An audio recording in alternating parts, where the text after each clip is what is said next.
आषाढ शुक्ल एकादशीपासून कार्तिक शुक्ल एकादशीपर्यंत अथवा आषाढच्या पौर्णिमेपासून कार्तिकच्या पौर्णिमेपर्यंत होणाऱ्या 4 महिन्यांच्या कालास चातुर्मास म्हणतात.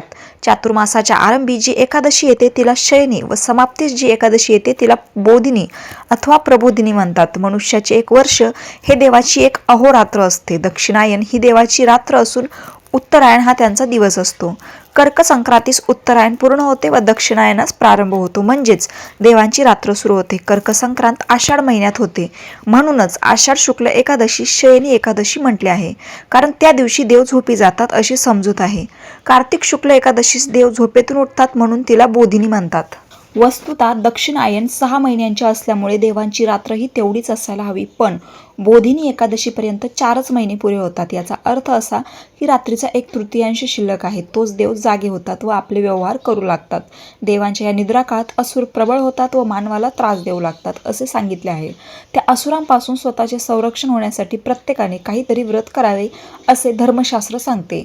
यावर आधारित एक श्लोक पण आहे. याचा अर्थ असा की प्रतिवर्षी चातुर्मासात मनुष्याने कोणते तरी व्रत अवश्य करावे, अन्यथा त्याला संवत्सारादेव असे पातक लागते. हे व्रत नित्य आहे. आषाढ शुक्ल द्वादशीस विष्णू पूजने या व्रताचा आरंभ करतात व कार्तिक शुक्ल द्वादशीस त्याची समाप्ती करतात. हे व्रत 4ही वर्णातील स्त्री पुरुषांना आणि वैष्णवाप्रमाणे शैवांनाही विहित आहे. याचा विधी असा की आषाढ शुक्ल द्वादशीच्या दिवशी विष्णूची पूजा करतात.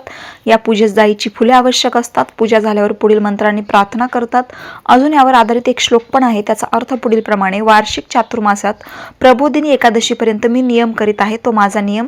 हे अच्युत, तू निर्विघ्न कर. हे देवा, तुझ्यासमोर मी हे व्रत ग्रहण केले असता ते पूर्ण होण्याच्या आत जर माझ्याकडून काही पाप घडेल किंवा काही कारणानिमित्त मी ते खंडित झाले तर हे जनार्दना, हे व्रत तुझ्या प्रसादाने संपूर्ण होईल असे हो. व्रत पूर्ण झाल्यावर कार्तिक पौर्णिमेस त्याचे उद्यापन करतात. त्यावेळी व्रतात सोडलेल्या वस्तू गरिबांना दान देतात व त्या वस्तू खाण्यास सुरुवात करतात. आता ही झाली नेमकी चातुर्मासात कोणते व्रत कसे करावे याबद्दलची माहिती. पण नक्की त्या व्रताची माहितीच संपूर्णपणे आणि चातुर्मासाची कथा जर तुम्हाला जाणून घ्यायची असेल तर चॅनलला सबस्क्राईब करून ठेवा, कारण मी आता इथून पुढे निदान 4-5 दिवस तरी चातुर्मासावरच व्हिडिओ घेऊन येणार आहे. रामकृष्ण हरी.